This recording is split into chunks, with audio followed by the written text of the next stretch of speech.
사람이 살아가면서 밤에 행동을 하고 밤에 움직이는 것은 늘 부담과 위험을 가지고 있습니다. 야간 운전 가능하면 안 하려고 하고요. 야간 운행 또는 야간 항해 가능하면 안 하려고 하는 것이죠.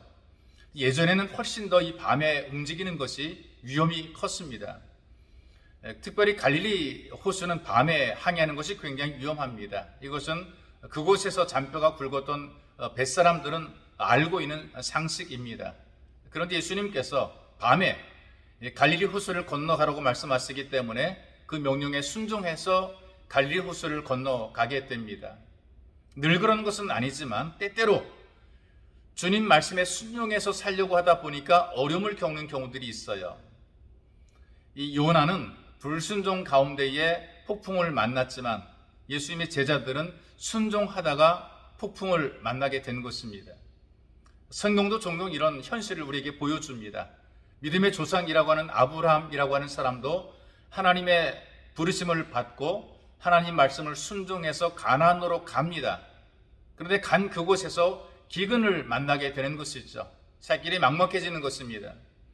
이스라엘 백성들이 하나님 말씀대로 순종해 갔는데 마라란 쓴물을 만나게 되는 것이죠.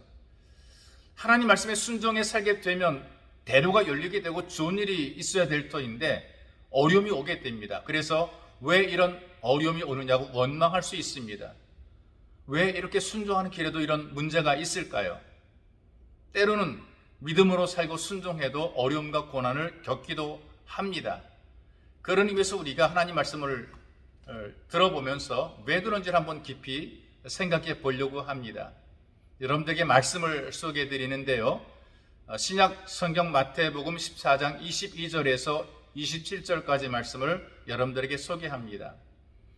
예수께서 즉시 제자들을 재촉하사 자기가 무리를 보내는 동안에 배를 타고 앞서 건너편으로 가게 하시고 무리를 보내신 후에 기도하러 따로 산에 올라가시니라. 저물매 거기 혼자 계시더니 배가 이미 육지에서 술이나 떠나서 바람이 거스름으로 물결로 말미암아 고난을 당하더라. 밤 사경에 예수께서 바다 위로 걸어서 제자들에게 오시니 제자들이 그가 바다 위로 걸어오심을 보고 놀라 위령이라 하며 무서워하여 소리 지르거늘 예수께서 즉시 이르시되 안심하라 내니 두려워하지 말라. 이 말씀을 통해 우리가 무엇을 볼 수 있느냐?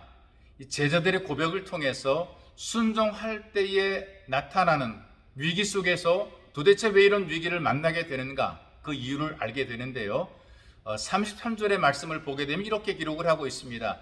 배에 있는 사람들이 예수께 절하며 가로되 진실로 하나님의 아들이로소이다. 이렇게 고백을 하는 것이죠.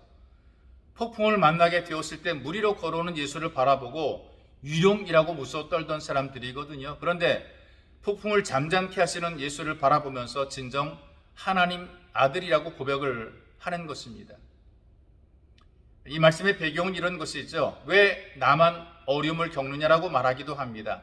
여러분, 우리가 말씀대로 살고 순종해도 어려움을 겪고 있는데 이것은 다른 것이 아니라 우리를 성숙시키는 하나의 과정입니다. 예수 그리스도를 확실하게 고백하게 만드는 믿음의 성장을 이루는 하나의 과정이 되는 것이죠. 어려울 때에 예수님을 만나고 예수님에게 시선을 집중하다 보게 되면 훨씬 더 우리 믿음이 성장하게 되는 것입니다. 그렇기 때문에 우리가 겪고 있는 인생의 고난, 폭풍은 믿음을 달아보는 것이고 성장의 기회가 되는 것입니다. 예수님께서는 예수의 관심은 제자들의 믿음이 더 성숙하기를 가르쳐 주시는 것입니다. 제자를 부를 때에 사람 낚는 어부를 삼켜서 그들을 부르신 것이죠. 이 사람들이 훈련되어 성숙하지 못하게 되고 이들이 믿음이 없게 되면 주님의 목적을 이룰 수 없습니다.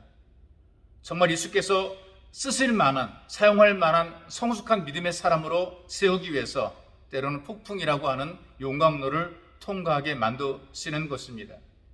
하나님께서 이스라엘 백성을 광야라고 하는 이 고난의 과정을 통과시켰어요. 이유가 있단 말이죠. 신명기 8장이 이렇게 얘기를 합니다.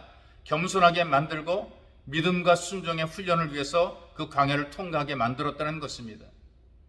하나님 말씀으로 인생을 산다는 것을 알게 하기 위해서 그 광야를 통과하게 만들어 놓으셨어요. 그런데 결국은 마침내 복을 주시기 위해서 그 광야를 통과하게 만들었다라고 성경이 알려주고 있습니다.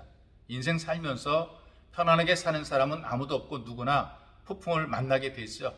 인생의 문제가 복잡하면 복잡할수록 우리는 더욱더 예수님에게 시선을 집중하고 예수를 만나야 됩니다. 환경에 집중하지 말고 자신과 사람에게 집중하지 말고 오직 답을 가지고 찾아오시는 예수에게 시선을 집중하고 바로 그 예수를 만나야 됩니다. 우리 예수님께서는 지금도 우리를 위해 기도하시고 우리가 믿음 안에서 성장하시기를 간절히 원하십니다. 그 주님께서 내 인생의 폭풍을 잔잔하게 만들어 주시고 우리 믿음을 성장시켜 주시는 것이고 마침내 복을 누리는 삶을 살도록 이끌어 주시는 것입니다.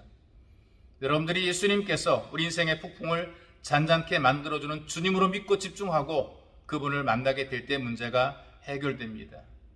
나를 찾아온 그 예수를 우리가 만나는 순간, 내 인생의 배에 오르시는 그 순간, 내가 그 예수의 손을 붙잡는 그 순간 인생의 폭풍은 잔잔해지게 될 것이고 또 우리는 풍랑을 잔잔하게 만드시는 예수를 바라보면서 평안을 누리게 될 것입니다.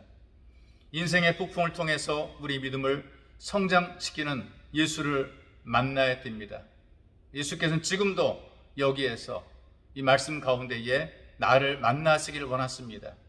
예수에게 집중하고 예수를 만나서 문제가 해결되는 은혜가 누려주시기를 주님의 이름으로 축복합니다. 존귀하신 아버지 고맙습니다. 우리로 하여금 예수를 만나고 예수를 알게 하시며 예수님에게 기도하고 예수에게 도움을 요청하게 도우셔서 하나님 감사합니다. 힘들수록 어려울수록 복잡할수록 예수를 더 만나게 하시고 가까이 찾게 하시고 그 예수를 통해 문제를 해결받아 행복한 인생, 복된 삶 살게 하시며 오히려 인생의 문제 속에서 더 큰 하나님의 기적과 능력을 목격하며 바라보고 믿음이 자라가도록 은혜를 더하여 주옵소서. 보배로우신 예수님의 이름으로 기도하옵나이다. 아멘.